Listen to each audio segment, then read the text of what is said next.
Welcome to ProptechOS Best of Breed podcast. Today I have with me Rikard Strid, the CEO of KTC, a BAS and PLC company.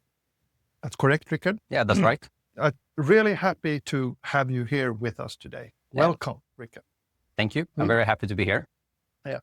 And I know when I was, preparing for this, I've known you for, many years, but I think it was the first time today when we met where I saw you with legs giving all these Teams meetings. It's so nice to actually meet in person during these days. I think that was one thing with the pandemic that you got used to do Teams meeting all the time. Yeah, and I was so sure that you were on the opposite side of the country. And then when you told me, no, I'm in the same city as you. Yeah, and even like 10 meters away. Yeah. Our offices is like 2 blocks away from each other. Yeah, and I totally miss that. I know about you, and I know that you have basically been working in the KTC company since kindergarten. You were doing BAS for breakfast, as I understand. Yes, pretty much. And at the same time, you have been heavily involved in IoT doing both startups and IoT companies. And as well, which is of course close to me, is that you have also been working very much to try to standardize this world. And it's extremely impressive to see that you've been part of XMPP standardization in IEEE, IPSO, ISO, CIS, lots of different standard organizations. You have really been contributing to make the world a little bit more rigid, some might say, or a little bit more scalable, someone else might say. But again, please tell me a little bit about KTC. Yeah. So first, my dad founded KTC like 45 years ago, and now 43. So I as you said, I grew up in this industry. I'm one of those that didn't end up here by free will, so to say. I tried to escape. But KTC, we've been developing building automation products and systems for 45 years. We are also doing professional services. So we have kind of one foot in each area, which kind of makes us have a pretty good understanding of how the industry operates and works. Okay, you have to eat your own dog food. Yeah, that's right. We never get away. And I think I came back 5 years ago. Before that, I did 15 years in smart home and in IoT. I was also part of working on standardizations within GSMA, trying to push even like the telecom industry to help my background, where I come from. And at KTC, we are heavily invested in how to make buildings autonomous.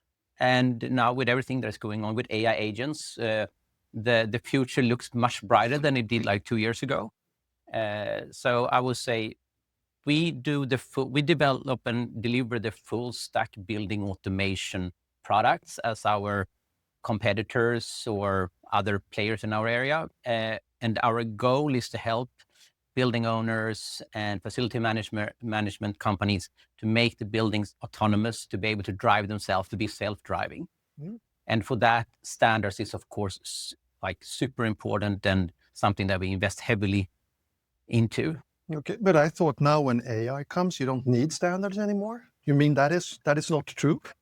I don't know. Yeah, no. I think like standards, like as you and I have been talking about, like what would the world without TCP/IP be like? What would it be like if the electricity grid was not 50 hertz? Like I think that sets kind of like the perspective of why standards are so important. Yeah, it was a little bit provocative. I'm also very much pro standards, but that's actually a question that arises from time to time. That why do you need standardization? We just throw everything into the magical black box of AI and LLMs, and then it will work itself out. No, I agree with you that you will need to have some sort of structure will guide you.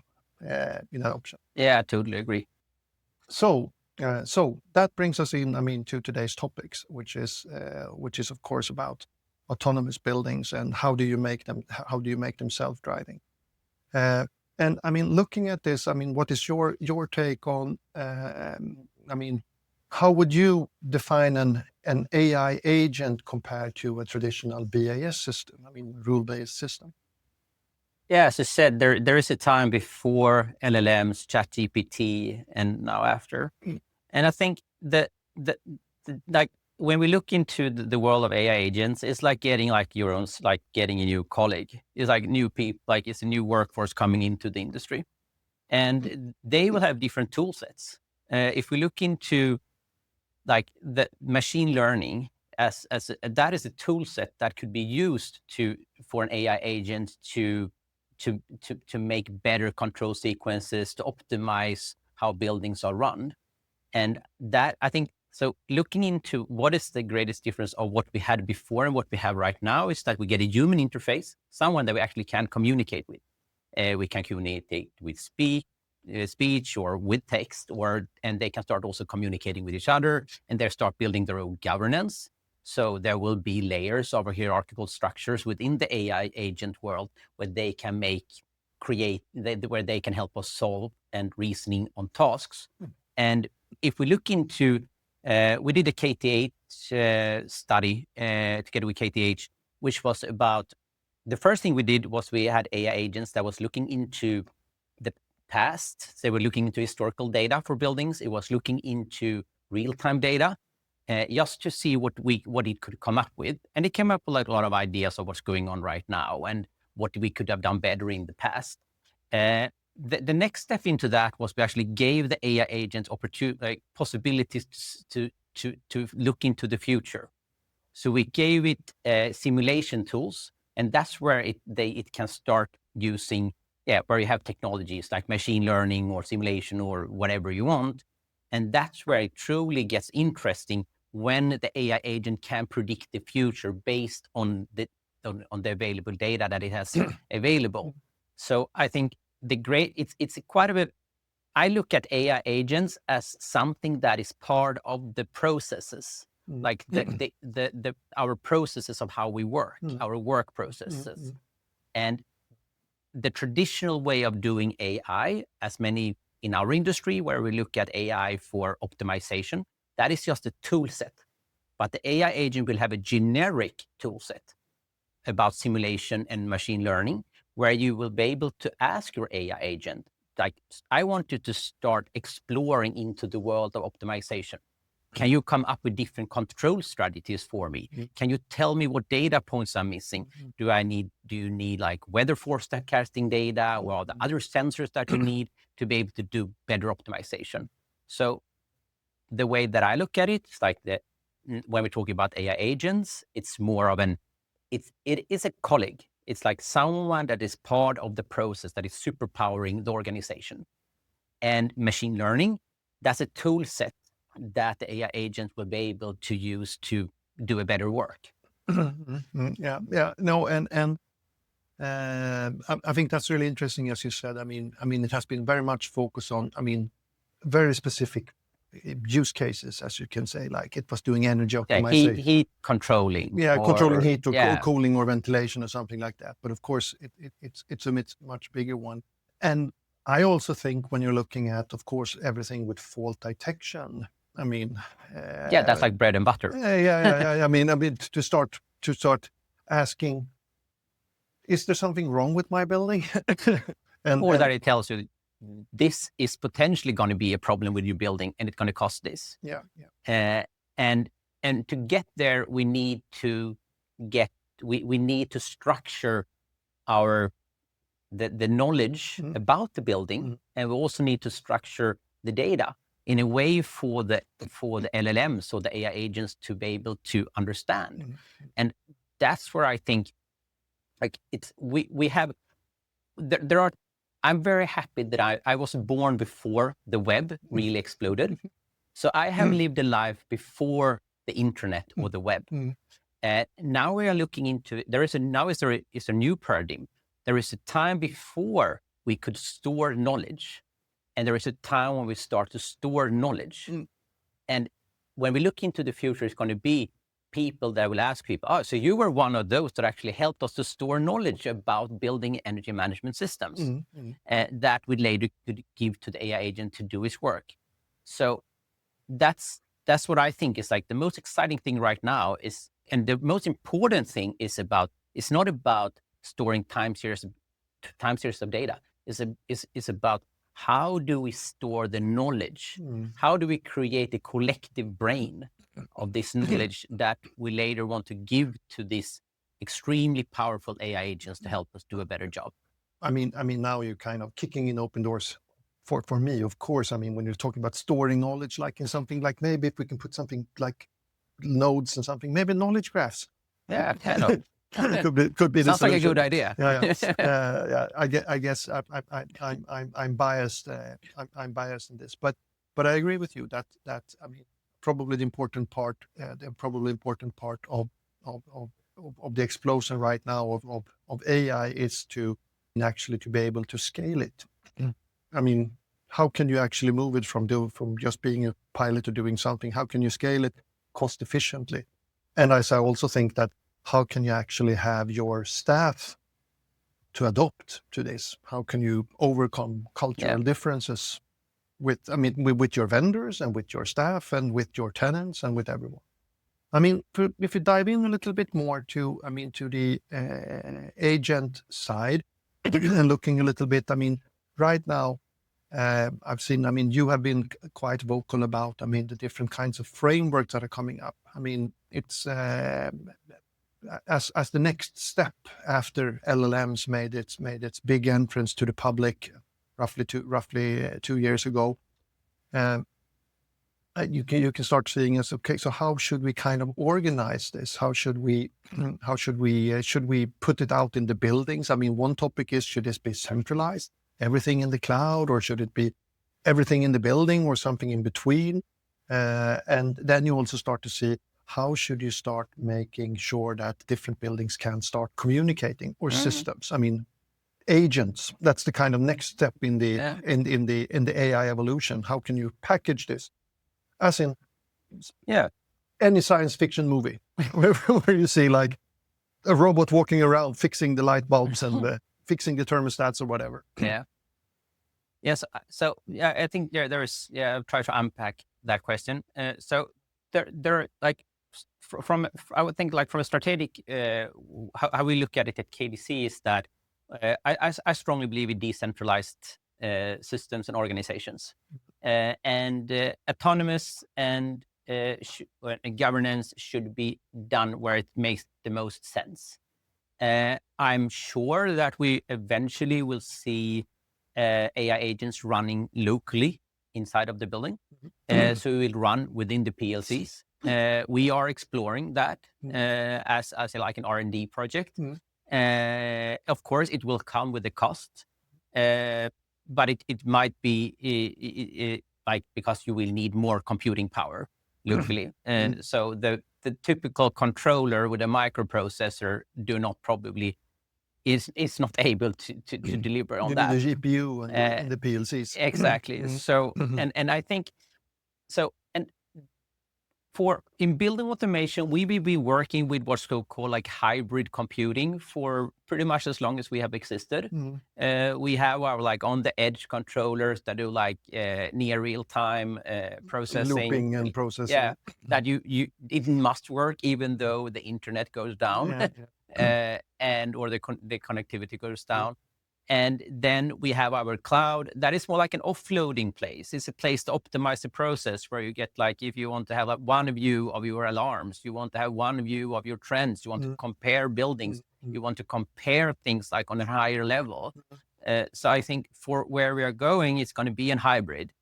And they're also like business model wise, like depending if you're a building owner that owns buildings over a long time, then maybe you can bring everything to your cloud. But if you're someone that is doing transactions, then you want to sell your building with intelligence. At least I wouldn't buy a car that didn't have like a steering computer that I need to like, that didn't come with the product.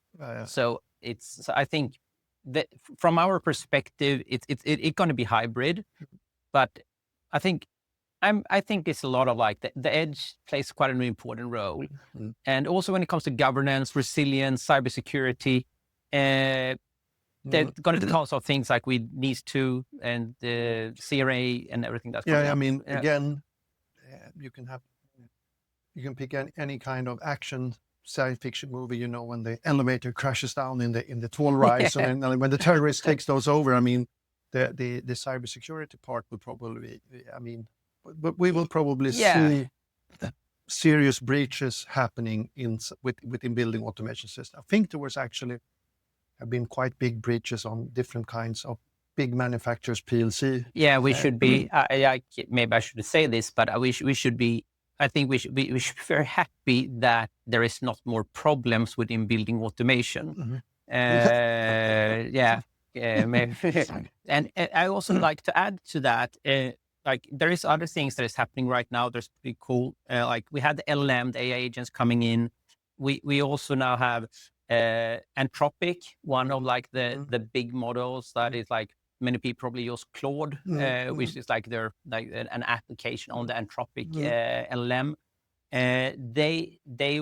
They came out with something called MCP, which is like Model Context Protocol. And what that actually is like in simple terms, it's like a standardized protocol for like API for LLMs to communicate with data sources. And if you Google this, there's like tons of them. There are already one for OPC UA, like an OPC UA MCP server. Just plug it in, and then you can commute. Then you have access to OPC UA. Exactly. There are like for SQL, there is for WhatsApp, there is for Slack, there is whatever. So that, and what has happened now is that OpenAI and Gemini or Google have all agreed that MCP is at least going to be like the de facto standard right now, which means that this will really drive. And to put it in real-time, like real-life concept, is that we will eventually have that in our BMS. We will have that in our controllers. Support for it, in the controller. So you will be able to, the controller will have an MCP interface. So you can just take your chatbot that you have or your AI agent and then straight communicate with it. And then there is another standard coming out called A2A, coming out by Google. And that might also be like a de facto standard for the industry. And A2A stands for agent to agent. So you have the data sources communicating using MCP, and then you have agent to agent for the agents to facilitate communication between each other. So they get their own language. So all of them speaks Swedish or English or whatever. And within that scope, they can also define what the tool system available. So you have like, and what the goals are. And and then we're starting coming to when we talk about this, about where is all of this heading? I mean, that the buildings need to start talk to each other, and they will probably be transactions. Eventually, of course, it's like it's in the end of the day, we live in a transactional world. So that's someone has resources that someone else wants, and there will be a trading, there will be a bidding for it, and then you need an agent or many agents that are serving your building or your buildings and interacting with other buildings and with the smart city and with utilities companies or with the tenants. Totally. So from your perspective, I mean, it's always this question about standards. Which one should you choose? I mean, if you had a time machine, you could go and see which one will win the war. But what you're saying now is that MCP and A2A is good contenders. I mean, MCP has already been agreed, like OpenAI and Google and Anthropic and DeepSeek probably are using it as well. So I think that is not a battle. That's like, and I think that is also the train has left the station there. And if we look into like modern companies, they would like. I think in a smart company, you want to go fast. The reason we focus on standards is because we want to go fast. We don't want to redo things in the past because we didn't follow something that other people agreed on. That is the same thing with MCP. They're like, okay, this is something that works. Why don't we agree? Why should we compete? That's what so that is a battle that it's not even a battle. It's like the train has left the station. And I think it's the same thing like for what we are doing in our world of like real estate core, brick schema, ASHRAE, and which is not always not it's not a competition either. No. It's like, where is the greatest traction? Yeah. Where are people investing time? Where are the people that you like to work with? Like I like you to work together with you guys. It's like it's not only about the standards, about the shared vision, and we try to agree on a common schema. No, I mean, this is kind of part of humanity, that we can organize ourselves and work together, and this is just on the same level on that one. I mean, if we start looking at a little bit wrapping up, I mean, just some open questions. I mean, what do you think the future bring for us? What do you think we will be in a couple of years? Question. In a couple of years forward, I mean, you will have an MCP interface on. I think like the first thing, like what we could call the boring things, is the transition of analog stored knowledge into digitally stored knowledge. That's like the boring part. That's the rails, the infrastructure exactly. that needs to be in place. And it's also like, I don't say that it's boring, but other people might like, I want the agents. I want like that. That's what is important. Bells and whistles. Yeah. And it's the standards. We need to commit to the standards. We need to work on the standards together. So I would say the first part is to bring analog knowledge storing, like brain, into a digital format, like a knowledge graph. And then we need to, and what we are doing at KTC is that we are developing tools for the control card, like in Swedish, the driftkort, of how to store that in a digital way. And also how to, what many people not always talk about is, how do you maintain things over time? Our customers, they have something that should exist for 50 to 100 years. So how do they maintain this knowledge graph over time? Keep the documentation up to date. So the documentation must be able to store digitally. And for us, it's all about the control card. That's where we come from. And that's where we're happy working with you guys. I care a lot about the spaces. And so I think that's the kind of like the first things that needs to get done. And it's just to do. And the future, it's of course about autonomous. And it's about transactions, as you say. And I think it's, when I look into like where we see AI agents within the next 5 years, which I think is pretty like reasonable, everyone is going to have a new colleague. I would say I have optimized my workflow probably by 50 to 60%. And I have learned quite a lot. So my analog brain has also updated in this.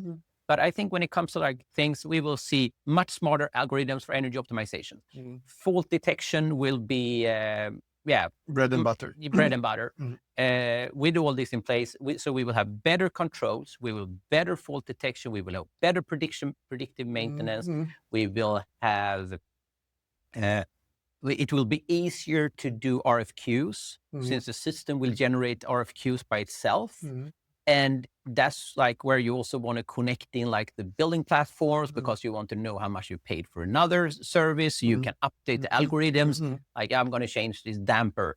How much did it cost the last 10 times? And then you will be able to give like a tool for the organization to be better buyers.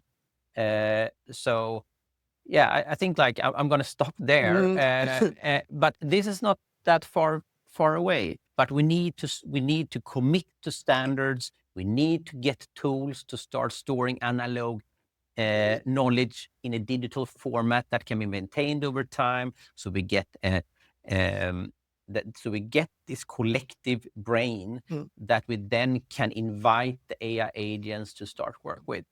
And I think the first step for in the real estate companies to start is just like start playing with like the like ChatGPT and start exploring like this world, because it will go fast.